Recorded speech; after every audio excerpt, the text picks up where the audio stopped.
Let's talk about you for a second. Specifically, let's talk about your self-image, because your self-image is the mental representation that you have of yourself, and it's critical in deriving your behaviors. And so if you want to change something in your life, I think it's really important to reflect on the self-image that you hold of yourself and the new one that you want to cultivate. Because if you don't, a lot of times it becomes a source of sabotage. I'm going to give you an example of what I mean. So often when I work with people, they have lost weight in the past.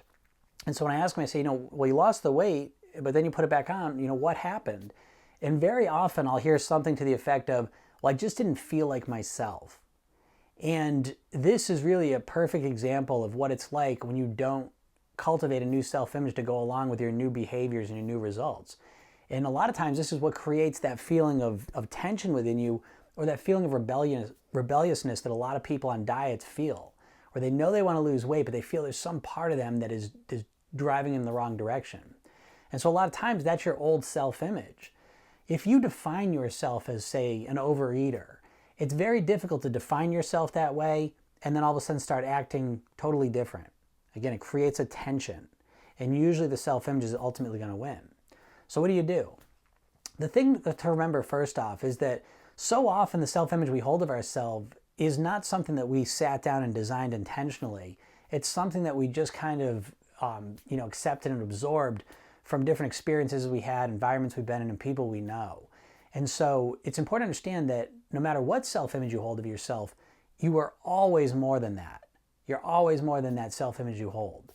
So for example, if we go to someone who defines himself as an overeater, maybe they have overeaten in the past, but they're much more than that. In certain other areas of life, guarantee they have willpower, they have control, they have the ability to manage themselves. And so if they have that ability in other areas, they are not just, an overeater. That's just one behavior they have. And so you do not want to define yourself that way.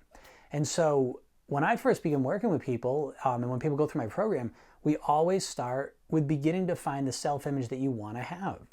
Okay, and so we don't want to be fantastical, right? So it's not like my self-image, all of a sudden I'm a 7-foot basketball player, because I'm not. We want to keep it idealistic though. What is the ideal version of you?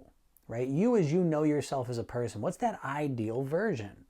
Right? Again, if someone may overeat sometimes, but then in other situations they have a lot of control, they have a big ability to get themselves to take action. So we want to utilize that. We want to pay attention to that and bring that into our new self-image and cultivate who we want to be, as much as we are just trying to change what we're behaving and what we're doing. Okay? And I think this is a missing piece in a lot of people's, quest to change, is they're just trying to force themselves to act in a new way. And so I would suggest that you do both at the same time. Yeah, change your behaviors for sure. But at the same time, begin to think about the person that you want to be, right? How you want to define yourself, right? Who you are. Because again, you're much more than you've defined. We're all more than we've defined ourselves as. We all have more qualities than just that. And again, the thing to understand is that self-images, they're global, right? We have kind of just global general ideas of ourselves, and then we have specific self-images in specific situations. And so we want to pay attention to those. So what I would suggest to you is, whatever area of your life you'd like to make some changes in, start by understanding what self-image you hold of yourself, right? What do you believe about yourself in that area? Then ask the question, where did that belief come from, right? Is it well-founded? Is it just some idea you picked up along the way? Is it something you picked up because you had one or two experiences, right?